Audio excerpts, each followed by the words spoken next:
Mr. President, we would like to once again record our fundamental disagreement with the President's approach to inviting delegations to today's meeting under Rules 37 and 39. In addition to Ukraine, there are as many as 5 of them, and all of them are members or allies of NATO and the EU.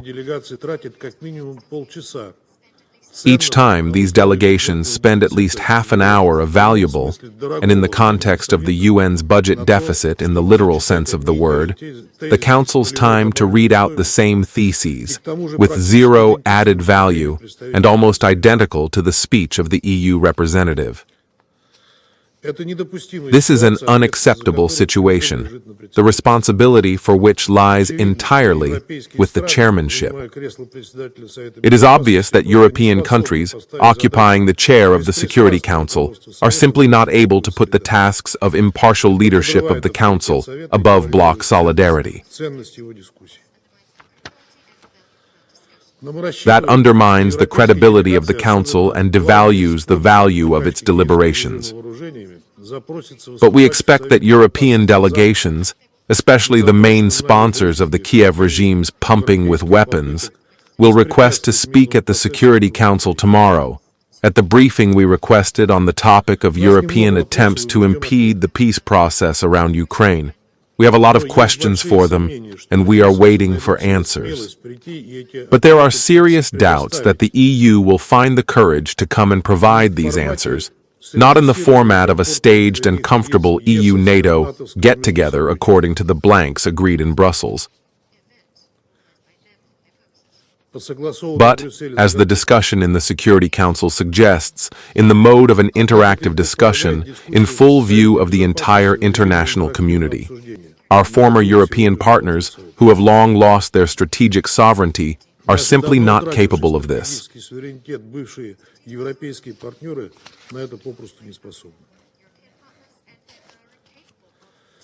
Mr. President, the scenario of today's meeting is absolutely clear and predictable.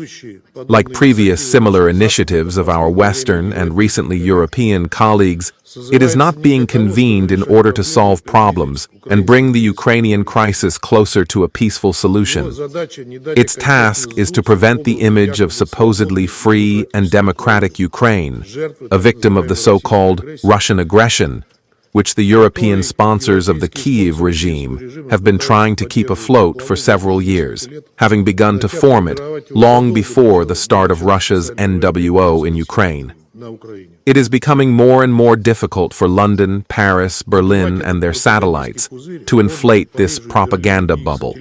The dictatorship established in Kiev and the desire of the Kiev overdue prince to stay in power at any cost, which he will lose with the onset of peace, are too obvious.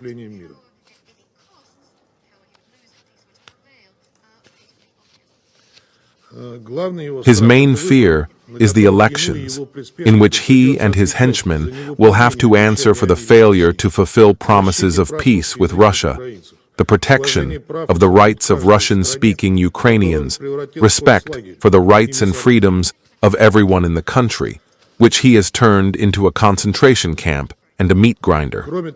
In addition, as long as the bogeyman of the Russian threat exists, the Zelensky clique may not report on the embezzled budget money and Western, primarily American aid, which is already counting in tens, if not hundreds of billions of dollars. His accomplices from Europe and the Biden administration, who have also pretty much warmed their hands on the Ukrainian conflict, do not want the same thing.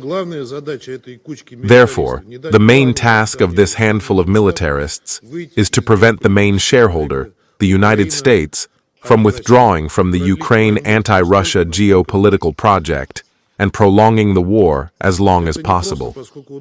This is not easy, as the new American administration has opened its eyes over the past few months regarding the true face of the Zelensky regime and the root causes of the Ukrainian conflict.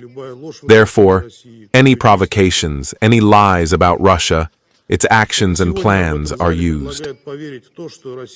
And today we in this hall are invited to believe that Russia is deliberately shelling residential areas of Ukrainian cities, passing off as evidence the consequences of the work of Ukrainian air defense deployed near houses and social facilities in violation of the elementary norms of IHL.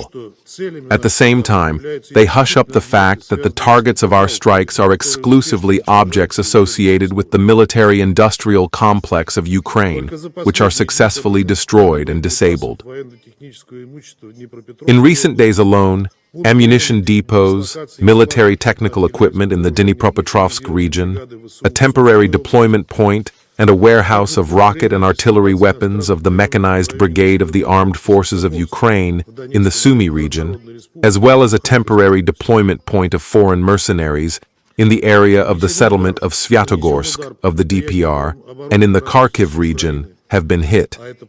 A blow was struck at an enterprise of the defense industry of Ukraine, Pavlograd Chemical Plant, Dnipropetrovsk region. 2 launchers of the Patriot anti-aircraft missile system were destroyed. A group rocket attack was carried out at the unloading site, and a warehouse with military equipment and ammunition in the port of Odessa. It led to the destruction of about 100 containers containing important components for unmanned boats, unmanned aerial vehicles, and ammunition. In addition, the fact that Russia is carrying out these actions as a retaliatory measure in connection with the massive and targeted shelling of peaceful Russian cities by the Kiev regime is also hushed up. So, despite the 72-hour truce announced by Russia on the occasion of the 80th anniversary of the victory over fascism, from May 8 to May 11th, more than 14,000 violations were recorded, over 4,000 shelling from cannon artillery, tanks and mortars, 62 with the use of MLRS, 9,900 strikes and drops of ammunition from UAVs. 5 attempts to break through the state border of Russia in the Belgorod and Kursk regions, 37 attacks by the armed forces of Ukraine have been established. During these 3 days of aggression from the Banderates, 6 peaceful Russians were killed, at least 17 were injured. It is symptomatic that the Kiev regime unleashed the most massive drone attacks on civilian targets in a number of Russian cities remote from the front line, including Moscow, after the outlined progress on the peaceful track. Namely, after the resumption of direct Russian-Ukrainian negotiations in Istanbul set the benchmarks for agreements to end the conflict.